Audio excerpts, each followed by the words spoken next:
नमस्कार मंडळी, मी तुमचा लाडका मित्र वरद विजय चव्हाण आणि मी तुम्हा सर्वांचं माझ्या युट्यूब चॅनलमध्ये स्वागत करत आहे. म्हणजे काल 9 फेब्रुवारी 2024ला 2 मराठी सिनेमे रिलीज झाले होते. एक म्हणजे लोकशाही, या सिनेमाचा रिव्ह्यू आपण ऑलरेडी केला होता. तो जर व्हिडिओ तुम्ही बघितला नसेल तर त्याची लिंक मी तुम्हाला खाली डिस्क्रिप्शन बॉक्समध्ये देतोय.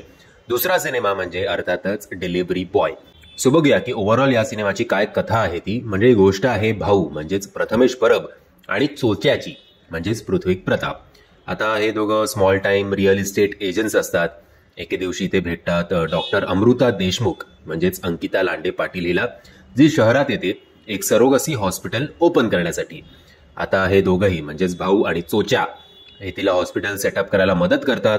मग सरोगसीसाठी आपल्याकडे कसा अवेअरनेस नाहीये, त्या सरोगसीसाठी प्रत्येक स्त्रीला कसं दारोदारी जाऊन मनवावं लागतं आणि यांचा जो काही स्ट्रगल आहे तिकडे हा थोडा सिनेमा निघून जातो. मग येतात फ्रेममध्ये डॉक्टर वर्मा. डॉक्टर वर्मा यांचं काम केलं आहे विजय पटवर्धन यांनी.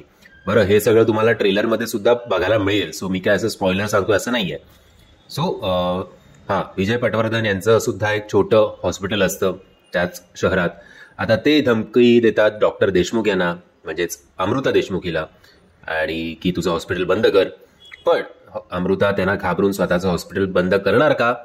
आणि या कथेतला जो जीव आहे तो जीव म्हणजे शालन हिची भूमिका केली आहे श्रेया कुलकर्णी यांनी.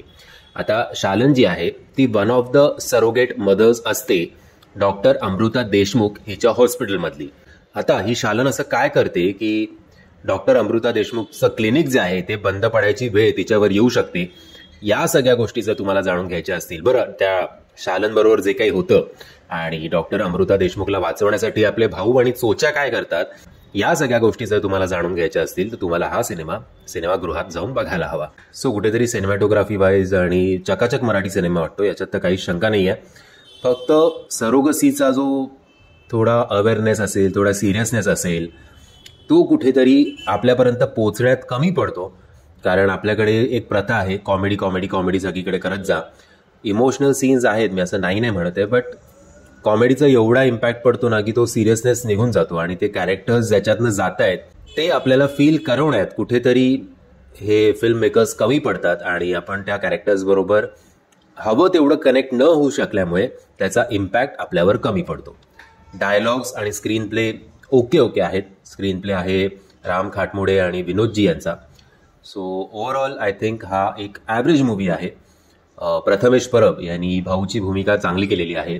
पृथ्वी प्रतापचा जेवढा इम्पॅक्ट पडायला पाहिजे होता तेवढा नाही पडत अनफॉर्च्युनेटली. अंकिता लांडे पाटील ही पण तिने तिचं काम बरं केलंय. गणेश यादव यांचं काम चांगलं आहे MLA संजय भोसले म्हणून. विजय पटवर्धननी सुद्धा बरं काम केलंय.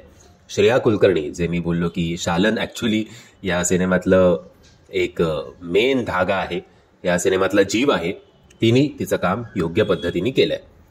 बाकी मोहसिन खान यांचं डिरेक्शन आहे. डिरेक्शन सुद्धा अजून थोडं चांगलं व्हायला पाहिजे होतं. वाईट नाही आहे, पण अजून चांगलं झालं असतं तर हा सिनेमा जरा अजून ग्रिपिंग झाला असता.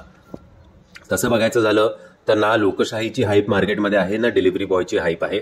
एकदा दोनही सिनेमांना आपण चान्स देऊन सिनेमागृहात जाऊन बघायला काही हरकत नाही आहे. कारण तसंही आत्ता या आठवड्यात काही मोठा सिनेमा कुठलाही ना हिंदीचा ना मराठीचा येतोय.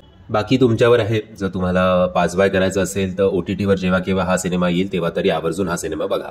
बाकी असं शाउट आउट करण्यासारखं या सिनेमामध्ये फ्रँकली असं काही फार नाही आहे. म्हणजे मी आशा करतो तुम्हाला हा व्हिडिओ आवडला असेल. जर तुम्हाला हा व्हिडिओ आवडला असेल तर प्लीज या व्हिडिओला लाईक, शेअर आणि चॅनलला सबस्क्राईब करायला विसरू नका. जय हिंद, जय महाराष्ट्र.